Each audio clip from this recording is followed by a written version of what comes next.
We have all seen movies that make us ask, why didn't this do better than it did? Why is it so underrated? What happened? One of those movies is 2002's The Count of Monte Cristo, a tale based on the Alexandre Dumas novel of the same name. It explores a nearly perfect tale of greed, revenge, and redemption. But before we get to that, remember to like, subscribe, and whatever. It's a fascinating story of a young man who is the target of personal and political injustice. Watching the machinations of both and the ensuing vengeance is immensely satisfying. Especially notable is watching two young men, who are as close as brothers, reach a boiling point of sudden betrayal due to toxic envy and jealousy. It is a canvas of intrigue, subterfuge, hubris, political maneuvering, and overcoming it all through sheer will of needing to right multiple wrongs. We see Edmond Dantes, the main character played by Jim Caviezel, betrayed by his lifelong best friend Fernand Mondego, played by Guy Pearce.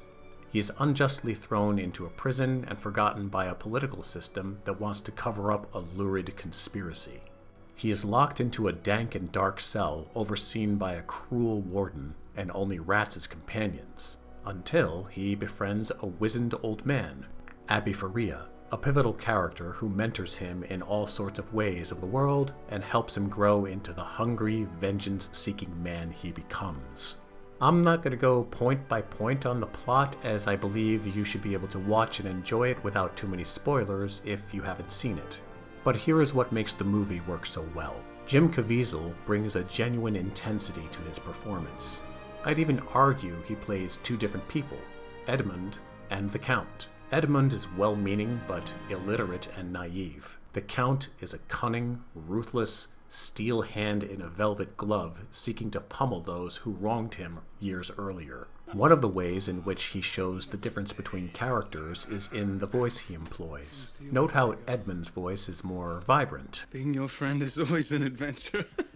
Yes, it is, isn't it? While the Count's is much more even-keeled, contrived, calculated, almost sociopathic.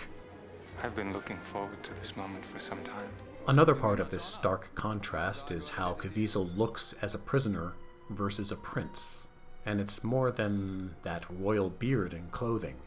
He brings an entirely different presence to the screen as the Count than he does as Edmund. The outstanding acting isn't only reserved for Caviezel. Abbe Faria, played by Robert Harris, and Luis Guzman's character Jacobo provide dimensions of wisdom and even humor.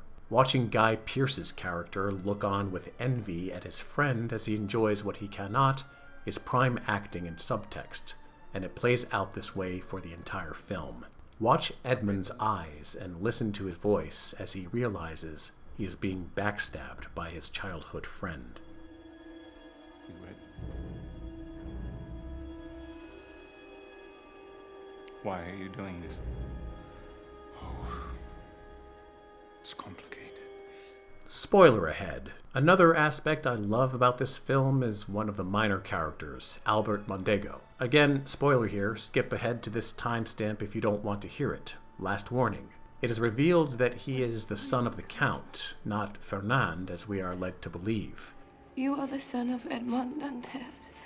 Not only is this a great twist, the casting department found an actor who actually looks like his father. When he walked in the room the first time, I immediately thought, oh come on, that's Edmund's son. Did you also know it when you saw it? Leave a comment. I enjoyed this because I've seen films where the offspring look nothing like their parents, and it's a little bit jarring. The film has many powerful highlights, and the most dramatic are when the Count reveals himself to his past abusers and brings down the hammer of vengeance on them hard. One of the more memorable scenes, and lines, comes when the Count exposes and punishes Villefort, a man directly responsible for imprisoning Edmund for 16 years in the Chateau d'If. The scene is so well done. Originally I was going to upload the entire scene, but YouTube can be pretty finicky about copyright, so I'm going to show you some screenshots with some of the scene included. Villefort gets into the carriage. He sees a pistol on the seat left there to put him out of his misery in a merciful way. He attempts to take his own life, but then... You didn't think I'd make it that easy, did you? Yeah!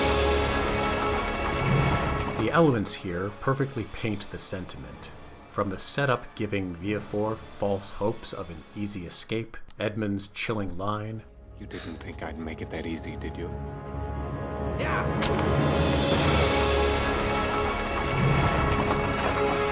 and the ominous orchestral cue.